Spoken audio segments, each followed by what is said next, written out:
आप सभी को मेरा नमस्ते। मैं डॉक्टर प्रमिला चौधरी।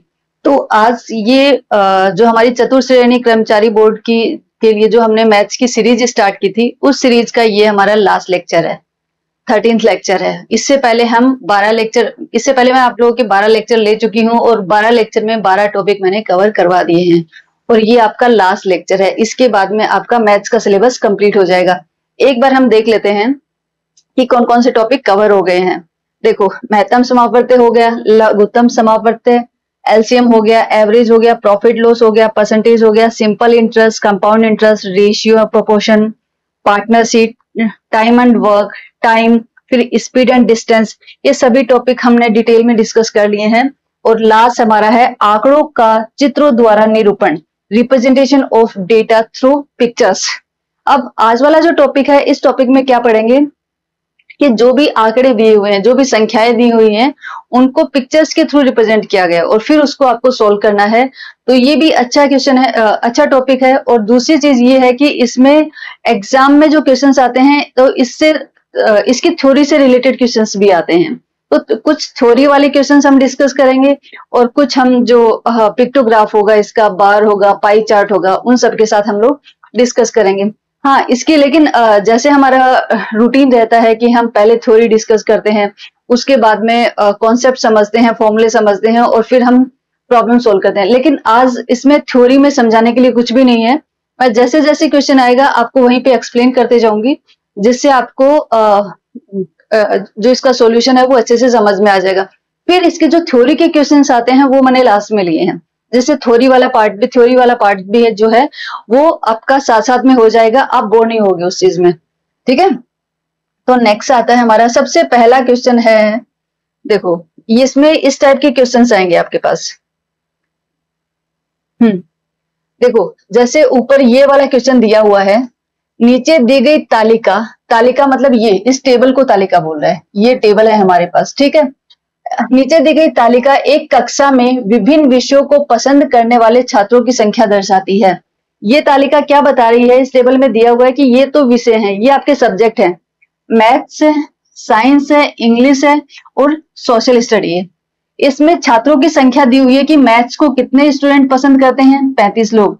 साइंस को कितने? 40 स्टूडेंट पसंद करते हैं। इंग्लिश को 25 और एसएसटी को करते हैं 30 स्टूडेंट पसंद करते हैं। ठीक है, तो ये आपका तालिका में बताया, टेबल में दर्शाया हुआ है, राइट।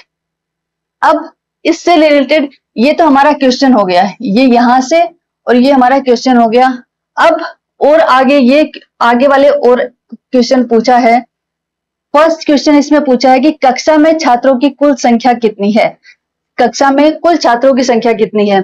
तो देखो, वैसे देखें तो बिल्कुल सिंपल है, कुछ भी नहीं है।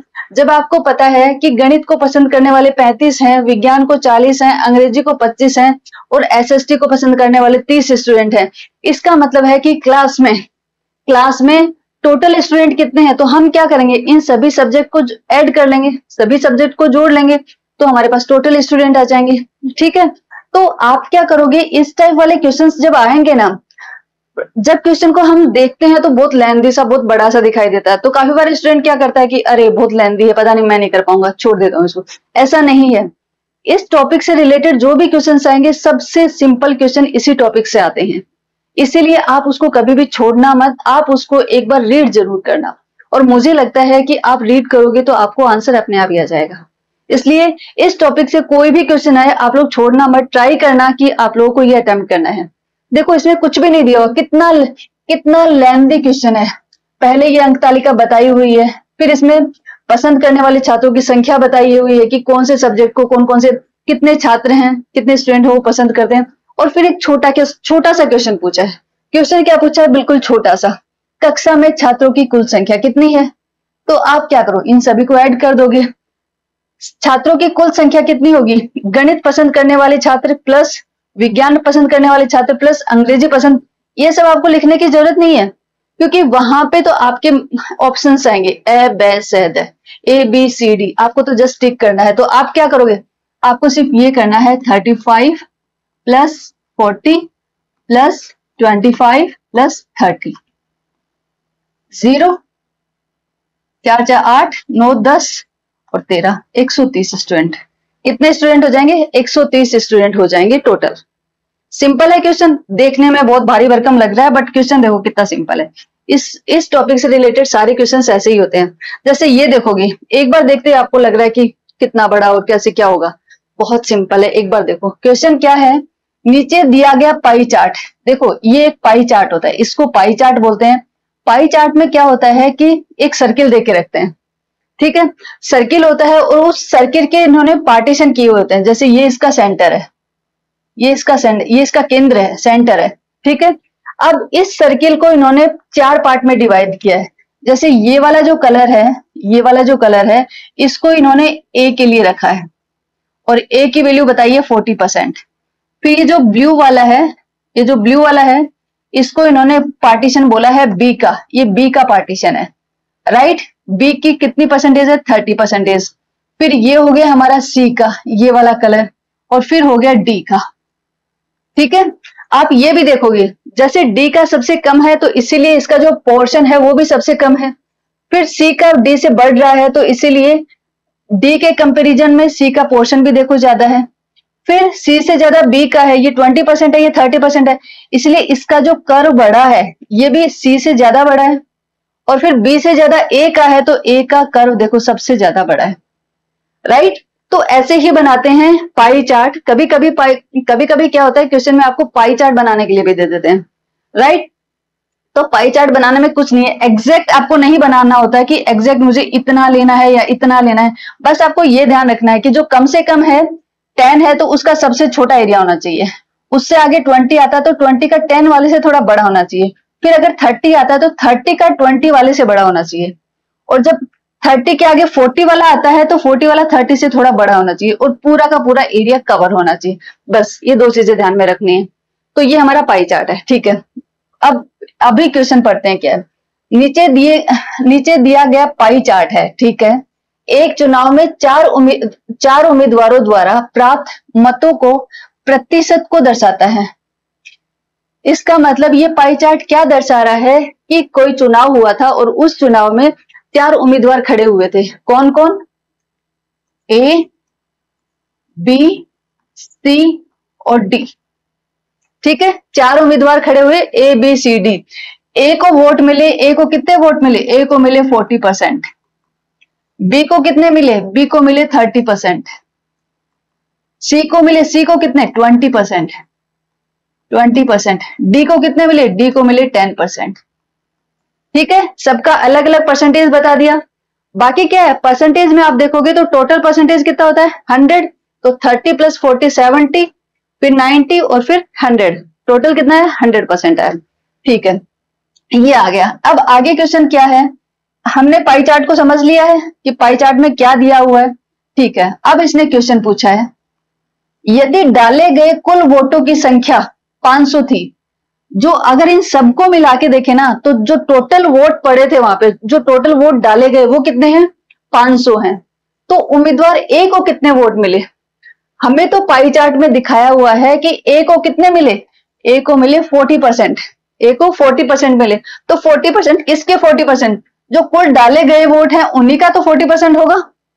कुल डाले गए वोट है उन्हीं का 40% होगा। तो कुल वोट कितने डाले गए? 500। तो हम एक काम करते हैं, अगर हमें ए के लिए वोटों की संख्या निकालनी है तो हम क्या करेंगे? 500 का 40% निकाल लेते हैं। 500 का 40% निकाल लेते हैं, ठीक है। कैसे निकालते हैं मैंने आपको बताया, 500 का हटा दो इंटू 40%, हटा दो डिवाइड बाय 100, ऐसे ही निकालते हैं। आपको पता है 2 0 से 2 0 कैंसिल, 5 चौका 20 और एक और 0 आ गया तो 200। कितने वोट डाले गए? एक के लिए कितने वोट डाले गए? 200 वोट डाले गए। वही ए के लिए कितने वोट डाले गए? 200 वोट डाले गए। हो सकता है ये आपसे एग्जाम में ये पूछ ले कि सी के लिए कितने डाले गए, ए के लिए सॉरी बी के लिए कितने डाले गए। तो यहाँ पे जितनी जितनी परसेंटेज दी हुई है आप क्या करोगे? उतनी उतनी परसेंटेज निकाल सकते हो सकता है एक घुमा के भी क्वेश्चन आ सकता है इसमें कि जो वोट डाले गए हैं तो डी के वोट और बी के वोट, इन दोनों में कितना डिफरेंस है? डी के वोटों में और बी के वोटों में कितना डिफरेंस है? तो आप डिफरेंस निकालने के लिए क्या करोगे? 500 का 10% निकालो और 500 का 30% निकालो, दोनों को माइनस कर दो तो डिफरेंस आ जाएगा। अगर पूछे कि टोटल डी और सी को कितने वोट मिले तो आप क्या करोगे, 500 का 10% निकालो, 500 का 20% निकालो, दोनों को ऐड कर दो। मीन्स इस पाई चार्ट से रिलेटेड आपके पास बहुत सारे क्वेश्चंस बन सकते हैं, राइट। लेकिन अगर आपको ये समझ में आ गया है कि ये कैसे निकालना है और अगर आपको ये पाई चार्ट समझ में आ गया तो मुझे लगता है कि फिर इससे रिलेटेड क्वेश्चंस कुछ भी आए आप लोग कर लोगे। आपको मेन चीज है कि आपको पाई चार्ट समझ में आना चाहिए कि पाई चार्ट क्या है।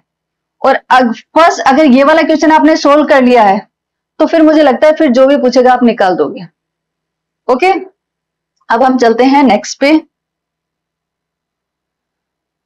देखो ये एक और क्वेश्चन दिया हुआ है, इसमें क्या है, नीचे दिया गया चित्र एक किताब की बिक्री को दर्शाता है। मैं चित्र कौन सा होता है, ये जो चित्र है ना ये एक प्रतीक है, ये एक चित्र दिया हुआ है, ये एक बुक का साइन बनाया हुआ है। मैंने यहाँ पे बनाया था बट गायब हो गया है, ये यहाँ पे बना देती हूँ। ये इसका ब्लू कलर है, आप समझ लेना कि ये ब्लू कलर है, राइट, ये ब्लू कलर ही है।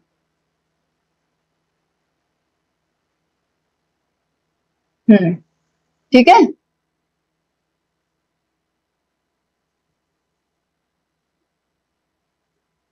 यस, ये इस ब्लू कलर को ही रिप्रेजेंट कर रहा है। ये वाला जो है ना ये कौन सा है, ये वाला है, राइट। ये एक दिया हुआ है, ये एक प्रतीक है। इसका मतलब, इस एक का मतलब होता है 5 किताबें। इस एक का मतलब क्या होता है, 5 किताबें, ठीक है। तो अब ये जो टेबल दी हुई है वो क्या दिखाती है, इधर इस साइड में ये जो कॉलम है ये कॉलम शो कर रहा है कि कौन से महीने में कितनी बुक्स जो है वो बिकी हैं, कितनी सेल हुई है। और ये यहाँ पे डायरेक्ट नहीं बताया इसने कि कितनी बिकी हैं, इन्होंने प्रतीक है, जो प्रतीक है वो प्रतीक दे दिया है। और एक प्रतीक का मतलब है 5 बुक्स। तो अगर हम जनवरी में देखें, पिक्टोग्राफ यही होता है, इसे हम पिक्टोग्राफ भी बोलते हैं। इसको हम क्या बोलते हैं, अगर कुछ ऐसा वाला एक्सप्लेन किया हो तो उसको हम बोलते हैं पिक्टोग्राफ। और इससे पहले वाला जो था वो था पाई चार्ट, ठीक है, वो पाई चार्ट था और ये आपका पिक्टोग्राफ आता है।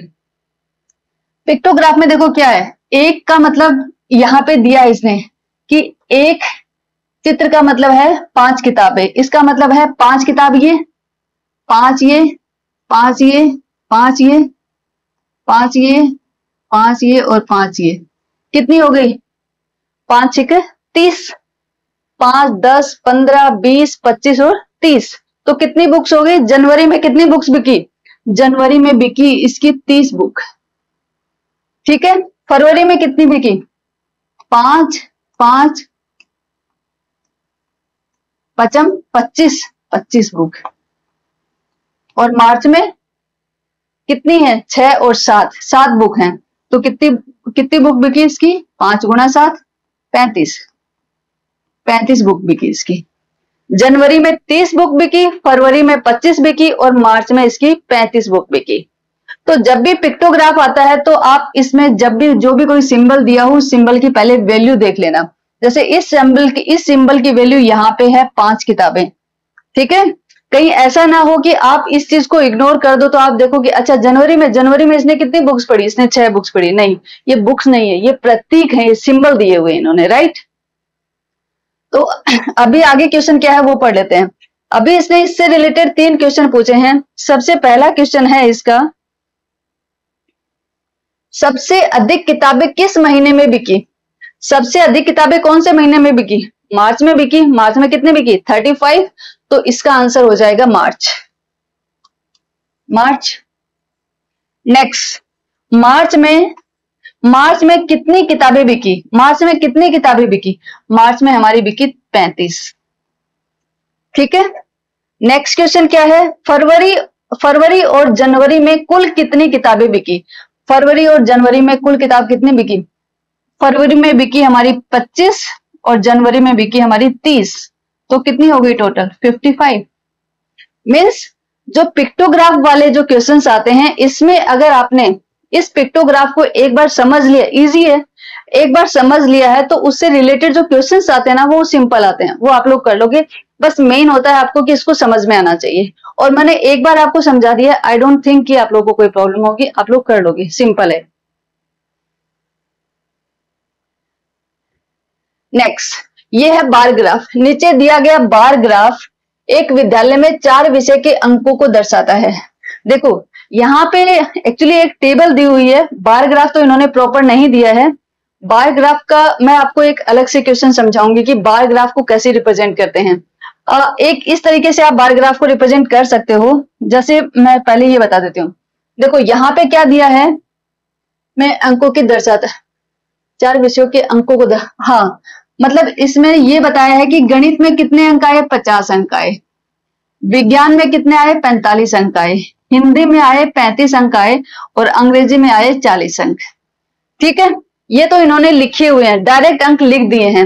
लेकिन जब भी आपका बार ग्राफ आएगा ना, जब भी आपका बार ग्राफ आता है, तो बार ग्राफ आता है तो एग्जाम में डायरेक्टली ऐसे रिप्रेजेंट नहीं करते हैं, क्योंकि बार ग्राफ में हमेशा जो बार होती है उस बार की ऊंचाई को देखा जाता है, उस बार की ऊंचाई को देखा जाता है। जैसे मैं आपको बताती हूं, जैसे मान लो इस टाइप का बार ग्राफ ऐसा वाला होता है, ये एग्जैक्ट एग्जाम्पल नहीं है, ऐसा वाला होगा। देखो जैसे ये है, मैं जैसे यहां से स्टार्ट करती हूँ, जैसे ये है 25, ठीक है, ये है 30, ये है 35, ये है 40, ये है 45 और ये है 50। ठीक है, ये क्या है, अंक है। ये अंक को y एक्सिस पे किसको रिप्रेजेंट कर रहा है, अंक को। और जो x एक्स है, जो ये वाला है, जो हमारा x एक्स लिया हुआ है, ये किसको रिप्रेजेंट करेगा, ये करेगा सब्जेक्ट को, सब्जेक्ट विषय को रिप्रेजेंट कर रहा है। ये किसको रिप्रेजेंट कर रहा है, विषय को। तो जैसे पहले गणित आ गया, तो पहले मैंने यहां पे कर दिया कि ये क्या हो गया, मैथ्स आ गया, मैथ्स आ गया। ठीक है, दूसरा आ गया साइंस, तो दूसरा मैंने यहां पे कर दिया साइंस, साइंस आ गया। थर्ड क्या आ गया, हिंदी, थर्ड मैंने कर दिया हिंदी आ गया, राइट। फोर्थ आ गया इंग्लिश, तो मैंने यहाँ पे इंग्लिश कर दिया, इंग्लिश आ गया। अब बार ग्राफ में क्या करते हैं, मैं अलग कलर ले लेती हूँ जिससे थोड़ा आप लोग अच्छे से समझ सकते हो। जैसे मैथ्स, मैथ्स में कितने अंक है इसके, 50 अंक है, तो 50 मतलब हाईएस्ट। 50 कहाँ पे है, यहाँ पे है, तो इसका मतलब है कि जो मैथ्स के ऊपर जो बार आएगा ना, इसको बार बोलते हैं। मैथ्स के ऊपर जो बार आएगा ये कहां तक आएगा, 50 तक आएगा, राइट। बार ग्राफ में इसकी जो हाइट होती है, बार की जो हाइट होती है, जो ऊंचाई होती है, वो मैटर करती है। फिर आता है साइंस, साइंस में कितने, 45, तो 45 है, तो 45 कहां पे आ रहा है, यहां पे आ रहा है, राइट, ये यहां पे है। तो इसका मतलब है कि साइंस का जो बार आएगा वो कहां तक आएगा, 45 तक आएगा, राइट। ये 45 का आ गया साइंस के लिए। फिर आता है हिंदी, हिंदी में कितने हैं, 35, हिंदी में कितने हैं, 35, 35 कहां पे आता है, यहां पे आता है, यहां पे आता है 35।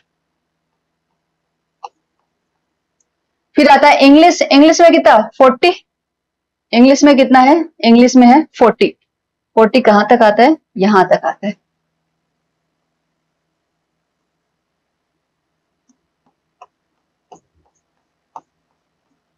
तो ये होता है बार ग्राफ, इसको हम बार ग्राफ बोलते हैं।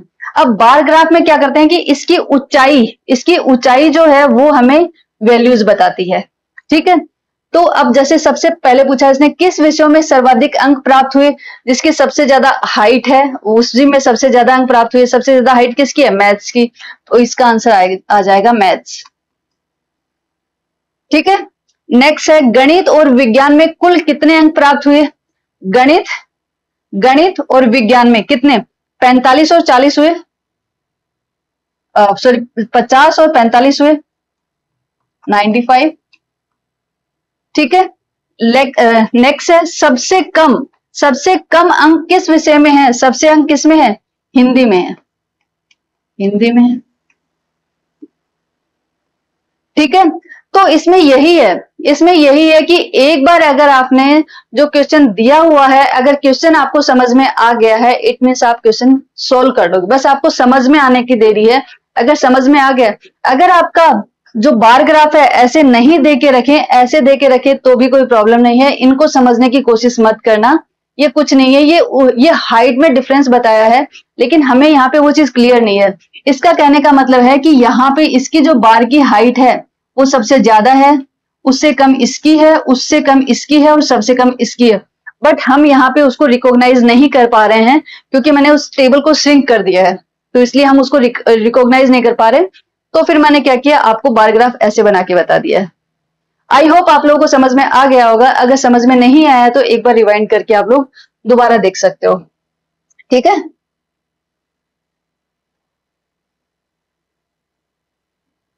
एक और क्वेश्चन करते हैं इस टाइप का। इसमें क्या है देखो, एक सर्वे में छात्रों ने अपनी पसंदीदा खेलों को चुना। एक सर्वे हुआ, रिसर्च हुई, उसमें छात्रों ने अपना पसंदीदा खेल बताया कि उनका पसंदीदा खेल कौन सा है। तो क्रिकेट, 40 छात्रों ने बताया कि उनका पसंदीदा खेल क्या है, क्रिकेट। 30 लोगों ने बताया कि फुटबॉल उनका पसंदीदा खेल है। 20 लोगों ने बताया कबड्डी और 10 स्टूडेंट ने बताया हॉकी। ठीक है, सबने अपने अपने पसंदीदा खेल बता दिए। ठीक है, ये चीज टेबल में दी हुई है, हम समझ गए। अब ये तो क्वेश्चन था। अब इससे रिलेटेड क्वेश्चंस जो हमसे कर रहा है वो क्या है, फर्स्ट, कुल कितने छात्रों ने भाग लिया, कि कुल जो सर्वे हुआ उस सर्वे के अंदर कुल कितने छात्रों ने भाग लिया। तो इतने छात्रों ने लिया, तो कुल कितने ने लिया तो हम टोटल करके बता देंगे। कितनों ने लिया, 40 प्लस 30 प्लस 20 प्लस 10, ये हुआ। तो कितना हुआ, 100। 100 छात्रों ने भाग लिया, कोई प्रॉब्लम नहीं है इसमें। नेक्स्ट है, प्रत्येक खेल का प्रतिशत निकालिए। ये क्या बोल रहा है कि प्रत्येक खेल का प्रतिशत निकालो। जैसे क्रिकेट में छात्र कितने हैं, 40, लेकिन कितने 40 है तो कितने प्रतिशत हैं। ठीक है, तो हमें क्या करना है, हर खेल का प्रतिशत निकालना है। क्रिकेट का कितना प्रतिशत, फुटबॉल में कितने प्रतिशत, कबड्डी में कितने और हॉकी में कितने। बट यहाँ पे सिंपल है, क्योंकि जो टोटल जो स्टूडेंट हैं, जो टोटल छात्र हैं वो कितने हैं, 100 हैं। तो अगर 100 में से 40 का हम परसेंटेज निकालेंगे तो वो कितना आएगा, 40 ही आएगा। कैसे निकालते हो, अगर 100 में से कितने आए, 40, तो इसका मतलब है परसेंटेज कैसे निकालेंगे, 0 से 0, तो कितना हो गया, 40%। ओके, तो सेम ही चीज आ जाएगी। अगर प्रत्येक खेल का प्रतिशत निकालना है तो कितना निकल जाएगा, ये 40% होगा, फुटबॉल का 30%, कबड्डी का 20% और हॉकी का 10%। ठीक है, नेक्स्ट है, इस डेटा का एक पाई चार्ट बनाओ। मीन्स जो यहाँ पे जो डेटा दिया हुआ है इसका एक पाई चार्ट बना के बताओ। तो देखो पाई चार्ट कैसे बनता है, जैसे मैंने आप लोगों को बताया था, पाई चार्ट में हम कैसे करते हैं, एक सर्किल बनाते हैं।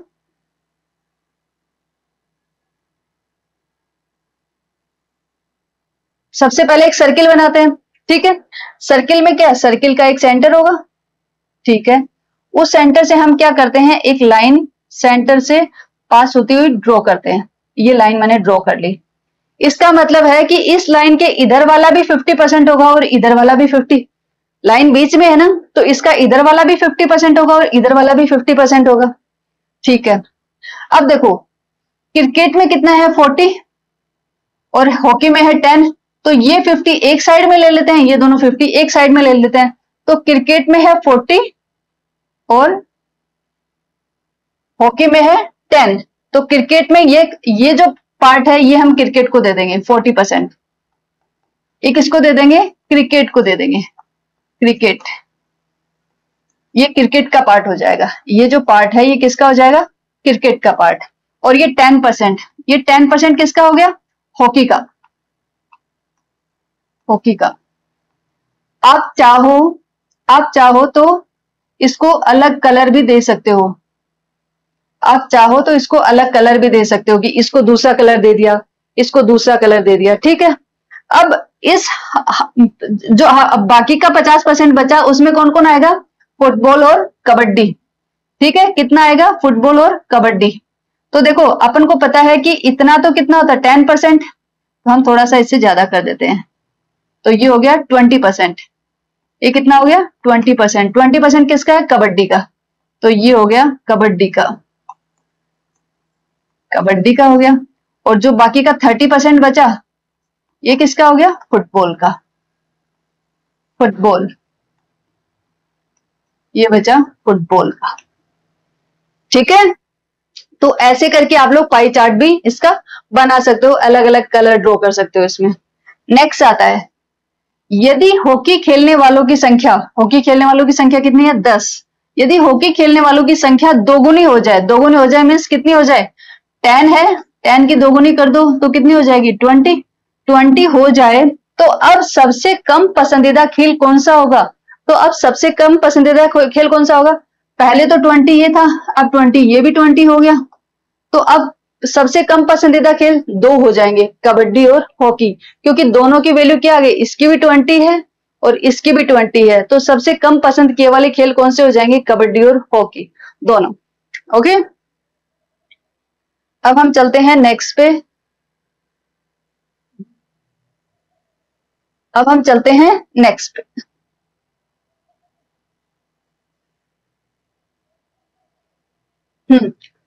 तो ये हमारे जो पिक्चर्स, जो चित्र के साथ में हमें रिप्रेजेंट करना था डेटा को, वो वाले मैंने न्यूमेरिकल वैल्यूज के साथ जो डेटा डिस्कस करना था वो आपको किए। उसमें मैंने आपको पाई चार्ट भी बताया, बार ग्राफ भी बताया, ठीक है, और टेबल के थ्रू भी बताया।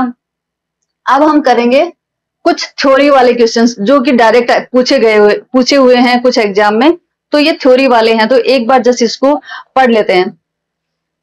पहला क्वेश्चन है कि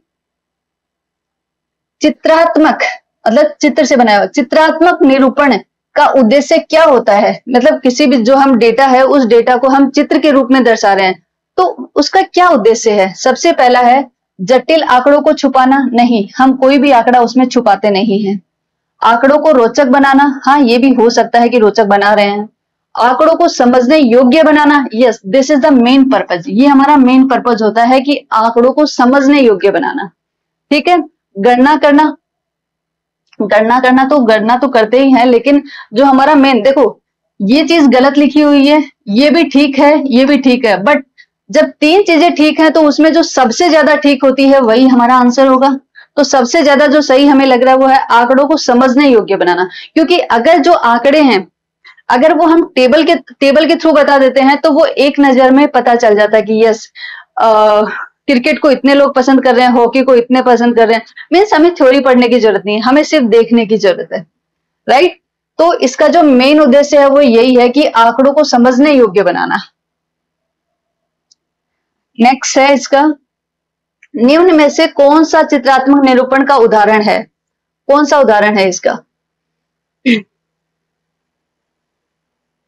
ओके, ये देखो, निम्न में से कौन सा चित्रात्मक निरूपण का उदाहरण है? ओके, इनमें से कौन सा चित्रात्मक निरूपण का उदाहरण है? पहला है अनुच्छेद। नहीं, अनुच्छेद तो चित्रात्मक थोड़ी होता है। Pie chart, yes pie chart है। पाई चार्ट क्या है? चित्रात्मक निरूपण ही है। कहानी, नो। परिभाषा, नो। तो हमारा सही आंसर क्या होगा? Pie chart. पिक्टोग्राम, पिक्टोग्राम में डेटा को किस रूप में दर्शाया जाता है? पिक्टोग्राम कौन सा होता है? जो मैंने बुक वाला नहीं बताया आपको, जिसमें बुक का सिंबल, ये एक चित्र बना हुआ था बुक में और उसका लिखा हुआ था कि एक एक जो चित्र है उसका मतलब है कि 5 बुक्स, है ना। तो वो हमारा पिक्टोग्राम ही होता है, उसको पिक्टोग्राफ बोलते हैं। पिक्टोग्राम में डेटा को किस रूप में दर्शाया जाता है? शब्दों में? नहीं। संख्याओं में? नहीं। चित्रों में? यस। रेखाओं में? नहीं। तो पिक्टोग्राम, देखो पिक्चर्स, पिक्टोग्राम मतलब पिक्चर्स में अगर कोई चीज रिप्रेजेंट की हुई हो तो वो होता है हमारा पिक्टोग्राम। तो यहाँ पे जो डेटा है वो किसमें दर्शाया जाता है? पिक्टोग्राम में, पिक्चर्स की फॉर्म में, मीन्स चित्रों की फॉर्म में दर्शाया जाता है। तो इसका आंसर हो जाएगा सी। नेक्स्ट आता है बार ग्राफ किसमें सहायक होता है? बार ग्राफ मैंने आपको बताया था बार बना के कि वो किसमें सहायक होता है। फर्स्ट आता है केवल गुणवत्ता की तुलना में, सिर्फ गुणवत्ता की, कौन किसकी क्वालिटी अच्छी है किसकी नहीं, नहीं, गुणवत्ता की हम कोई तुलना नहीं की जाती वहां पे। केवल मात्रा की तुलना की जाती है? नहीं। श्रेणियों के बीच तुलना करना मेन होता है इसका, श्रेणियों के बीच में तुलना करना। ग्राफ बनाने में, ग्राफ तो बनता ही है, ये भी ठीक है, ये भी ठीक है कि हाँ उसमें ग्राफ तो बनाना ही होता है, बट जो मेन पर्पज है उसमें वो है श्रेणियों के बीच में तुलना करना, कि दो चीजें हैं उनका आपस में कंपैरिजन करना, तुलना कर रहे हैं वहां पे, ठीक है। बार ग्राफ में हम क्या कर रहे हैं? तुलना कर रहे हैं। यहाँ पे सिर्फ यहाँ पे लिखा है केवल मात्रा की तुलना करना, नहीं, श्रेणियों के बीच तुलना करना। केवल मात्रा की तुलना नहीं करते, श्रेणियों के बीच तुलना करना होता है इसमें, ठीक है। नेक्स्ट आता है यदि किसी बार ग्राफ में, कोई बार ग्राफ दिया हुआ है, इसमें 5 स्तंभ है, मतलब 5 बार बनाए हुए हैं, मतलब 5 ऐसे बार बनाए हुए हैं, ये 5 स्तंभ बनाए हुए हैं, ठीक है। 5 स्तंभ हैं और प्रत्येक का मान, एक का मान 10 है, एक बार का मान, जैसे एक बार का मान 10 है, दूसरे का 20 है, फिर जो आगे वाला बनाएंगे उसका 15 होगा, फिर 25 होगा और फिर 30 होगा, मतलब 5 बार बनाए हैं और इनका मान इतना इतना दिया हुआ है इन्होंने, ठीक है। तो औसत मान क्या होगा? तो औसत मान, औसत तो चाहे बार का निकालो या संख्याओं का निकालो, एक ही तरीका होता है औसत निकालने का। औसत कैसे निकालोगे? औसत में क्या होता है कि जितने भी नंबर्स दिए हुए हैं सबको ऐड कर दो और फिर कितने नंबर हैं उससे उसको डिवाइड कर दो। जैसे कौन कौन से नंबर हैं? 10 plus 20 plus 15 plus 25 plus 30 divided by कितने नंबर है? 1 2 3 4 5, तो 5 से इनको डिवाइड करो। औसत निकालने का तरीका यही रहता है हमेशा कि जितने भी नंबर आए हुए हैं उन सभी नंबर्स को ऐड कर दो और फिर डिवाइड कर दो कि वो कितने नंबर है। 5 नंबर है तो 5 से डिवाइड कर दिया। ऐड कर लेते, कितना हुआ? 20 और 10 30, 45 45, 6 और 7 70 और 30 100, 100/5, 100/5, तो कितना आएगा? 5 दूनी 10, 20 आ गया। तो एवरेज कितना आ गया? औसत मान कितना हो गया इसका? 20 हो गया, ठीक है। औसत मान कितना हो गया इसका? 20 हो गया, ठीक है। आई होप कोई प्रॉब्लम नहीं होगी इसमें। एक पाई चार्ट है, ठीक है, एक पाई चार्ट बनाया हुआ है, 360 के बराबर होता है। जैसे पाई चार्ट में हमने क्या किया था, अभी पाई चार्ट एक जो हमने पीछे 2 पाई चार्ट बनाए थे, एक बना हुआ था और एक हमने बनाया था, तो उसमें एक पाई चार्ट कितने के बराबर था? एक पाई चार्ट था हमारा, एक पाई चार्ट था हमारा कितने के बराबर? 100% के बराबर, और फिर 100% को हमने डिवाइड किया था, राइट। लेकिन ये क्या बोल रहा है? एक पाई चार्ट 360 डिग्री के बराबर है। मीन्स एक पाई चार्ट है, उसमें जो टोटल जो डिग्री दी हुई है वो कितनी दी हुई है? 360 डिग्री दी हुई है, ठीक है। यदि किसी वर्ग का प्रतिशत 25% है तो वह चार्ट में कितने अंश के बराबर होगा? अगर 25% है, किसी वर्ग का प्रतिशत 25% है तो वह चार्ट में कितने अंश के बराबर होगा? इसका मतलब क्या है? इसका मतलब ये है कि देखो 360 है, पाई का पूरा कितना है? 360, ठीक है। अब 360 का हमें क्या करना है? 25% निकालना है, तो 360 का 25% निकाल लेते हैं, क्या प्रॉब्लम है? 25/100, 25 चौक 100,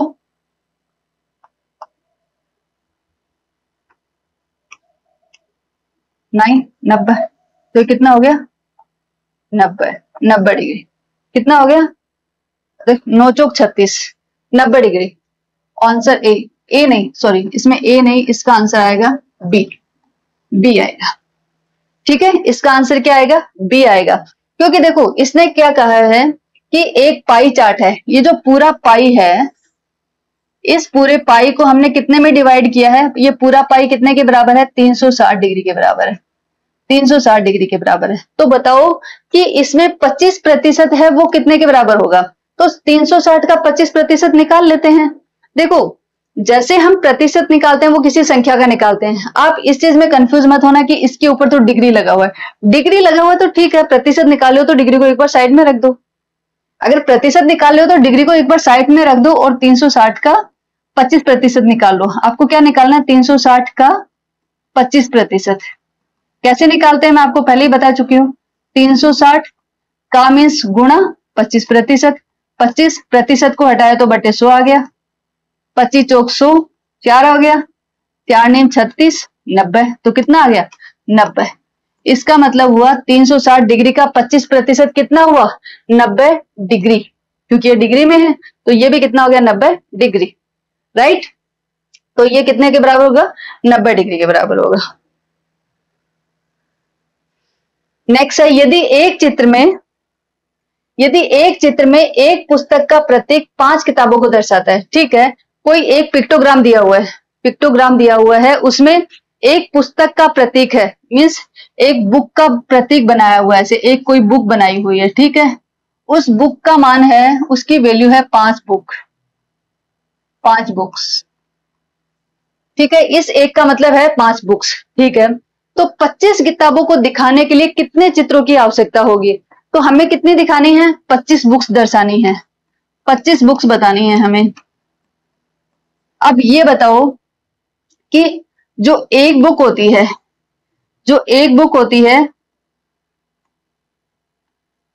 एक जो चित्र होता है, ठीक नहीं, ऐसे नहीं, ऐसे करो इसको, जैसे 5 बुक्स हैं, 5 बुक्स हैं,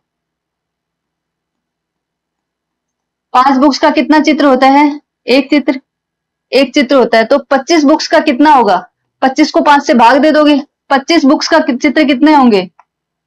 देखो, इससे आप एक निकाल सकते हो, इससे आप एक देखो, 5 बुक्स का एक चित्र, ठीक है, तो एक बुक का कितना होगा? एक बुक का होगा कितना? 1/5, 1/5 चित्र। और हमें कितनी बुक्स का निकालना है? 25 बुक्स का निकालना है, 25 बुक्स का निकालना है। तो आप क्या करोगे? 1/5 गुणा 25, 25, इसका मतलब कितने चित्र होंगे? 5 चित्र होंगे। 25 बुक्स को अगर हमें दिखाना है तो कितने चित्र बनाने पड़ेंगे? ऐसे 5 चित्र बनाने पड़ेंगे। 1, 2, 3, 4, 5, 5, 5, 5, 5, 5 हो गए 25 बुक। ठीक है, तो यही हमारा आंसर होगा, बी का आंसर, बी हमारा सही है, 5।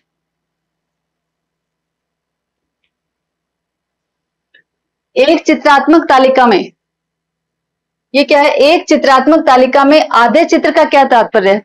अगर चित्रात्मक तालिका है तो उसमें अगर आधा चित्र बनाया हुआ है तो उसका तात्पर्य होता है, ये आप लोग याद कर लो कि उसका तात्पर्य होता है प्रतीकात्मक संख्या।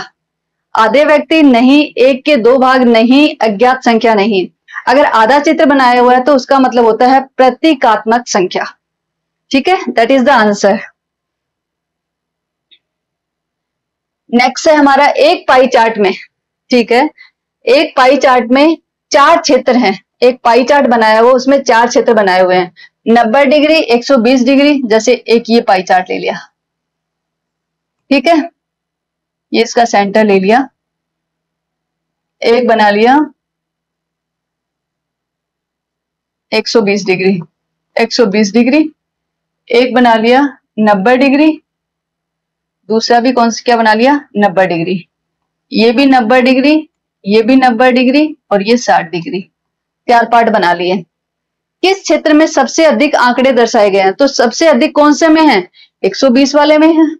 सबसे अधिक कौन से वाले में है? 120 वाले में है। तो 120 कौन सा है? देखो क्रमशः लगाया हुआ है, इसका मतलब पहला ये, दूसरा ये, तीसरा ये और चौथा ये। तो कौन से में है सबसे अधिक? दूसरे में। तो आंसर होगा हमारा दूसरा। जब भी किसी संख्या से पहले क्रम से लिखा हुआ है, इसका मतलब है वो क्रम से है। पहला ये होगा, दूसरा ये होगा, तीसरा ये होगा और चौथा ये होगा, क्रम से लिखे हुए हैं, राइट। यदि किसी बार ग्राफ में 2 श्रेणियों के मान एक जैसे हैं, अगर कोई बार ग्राफ बनाया हुआ है और उसमें 2 श्रेणियां दिखाई हुई हैं और दोनों के मान बराबर हैं, मतलब जो बार बनाए हैं उनकी हाइट जो है वो हाइट बराबर है, तो इसका मतलब क्या होता है? समान ऊंचाई। तो दोनों बार क्या होंगे? समान ऊंचाई के होंगे। अगर दोनों श्रेणियों के मान बराबर हैं, अगर 2 श्रेणियों के मान एक जैसे हैं, तो दोनों मान के बराबर के दोनों बार जो हैं उनकी ऊंचाई क्या होगी? समान ऊंचाई के होंगे, यही होगा। अलग ऊंचाई के होंगे? नहीं। अलग रंग के होंगे? नहीं, कोई नहीं, समान ऊंचाई के होंगे। जो दोनों बार हैं वो क्या होगी? उनकी जो हाइट है वो समान होगी। लाइन ग्राफ देखो, एक होता है लाइन ग्राफ आई थिंक हमने लाइन ग्राफ अभी तक डिस्कस नहीं किया। लाइन ग्राफ में मैं एक बता देती हूँ आपको। लाइन ग्राफ में क्या होता है कि कोई भी चीज समय के साथ कैसे चेंज होती है वो बता। जैसे हम ग्राफ नहीं बनाते, अगर ये वाला कोई ग्राफ आ रहा है, ठीक है, तो ये हो गया हमारा लाइन ग्राफ। तो लाइन ग्राफ किस प्रकार के आंकड़ों को दर्शाने में बेहतर होता है? स्थिर आंकड़ों को नहीं। लाइन एक स्थिर आंकड़े स्थिर तो है ही नहीं, ये तो समय के साथ वेरी कर रहे हैं, स्थिर तो है ही नहीं, तो फर्स्ट तो नहीं होगा। सेकंड है समय के साथ बदलते आंकड़ों को, यस ये समय के साथ बदल रहे हैं, समय के साथ बदलते आंकड़ों को दर्शाने में अच्छा रहता है। केवल प्रतिशत को नहीं, सिर्फ प्रतिशत को नहीं, ये हर टाइप के आंकड़े को दर्शाता है जो समय के साथ चेंज हो रहे हो। किसी भी प्रकार के नहीं, किसी भी प्रकार के तो नहीं, किसी भी प्रकार में तो स्थिर आंकड़े भी आ जाएंगे, तो किसी भी प्रकार के तो नहीं। ये जो समय के साथ बदलते आंकड़ों को दर्शाने के लिए लाइन ग्राफ, इसको हम बोलते हैं लाइन ग्राफ, इसको हम बोलते हैं लाइन ग्राफ। ठीक है, तो लाइन ग्राफ काम में लेते हैं जब वैल्यू समय के साथ चेंज हो रही हो। नेक्स्ट आता है यदि किसी चित्र की सहायता से, ओके, यदि चित्रों की सहायता से जटिल आंकड़े दर्शाए जाएं तो क्या लाभ होता है। मीन्स हमने चित्रों की सहायता से, पिक्चर की सहायता से कोई बहुत कॉम्प्लिकेटेड डेटा थे उनको दर्शाया है, तो क्या होगा, गणना आसान हो जाएगी। यस, कॉम्प्लिकेटेड थे और उसको हमने पिक्चर्स की फॉर्म में दिखा दिया तो वैसे ही थोड़े सुलझ जाते हैं। तुलना स्पष्ट हो गई, यस, आकर्षक भी दिखाई देता है, उपरोक्त सभी, यस, उपरोक्त सभी चीजें हो जाएंगी। अगर जटिल है, अगर कॉम्प्लेक्स है और फिर हमने उसको पिक्टोग्राफ में दिखा दिया है तो वो सारी चीजें उसके अंदर आ जाती हैं।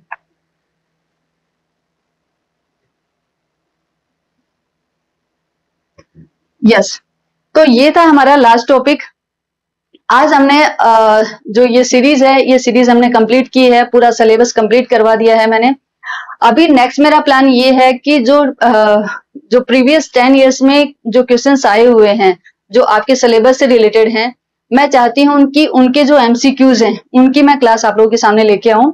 ठीक है, तो अभी जो नेक्स्ट क्लास होगी, हमने थ्योरी सारी डिस्कस कर ली है, तो हमारी जो नेक्स्ट क्लास है वो क्या होगी, जो प्रीवियस ईयर्स में क्वेश्चंस, प्रीवियस 10 और 12 इयर्स में जो आए हुए क्वेश्चंस हैं वो सभी क्वेश्चंस मैं आप लोगों के साथ में डिस्कस करने वाली हूँ। लेकिन वो टॉपिक मैं सोची वो टॉपिक वाइज नहीं रखूं, वो सारे मिक्सअप करके हम रखेंगे। ठीक है, तो आप लोग पूरे तब तक अच्छे से रिवाइज कर लो जब तक मैं एमसीक्यूज लेके आती हूँ, फिर हम एमसीक्यूज के साथ में रिवीजन स्टार्ट करते हैं। Thank you. और अगर आप लोगों ने मेरा चैनल सब्सक्राइब नहीं किया तो प्लीज चैनल सब्सक्राइब करें, और आपको कैसा लगता है मेरा लेक्चर कैसा लगता है वो भी आप लोग मुझे कमेंट के थ्रू बता सकते हैं। Thank you.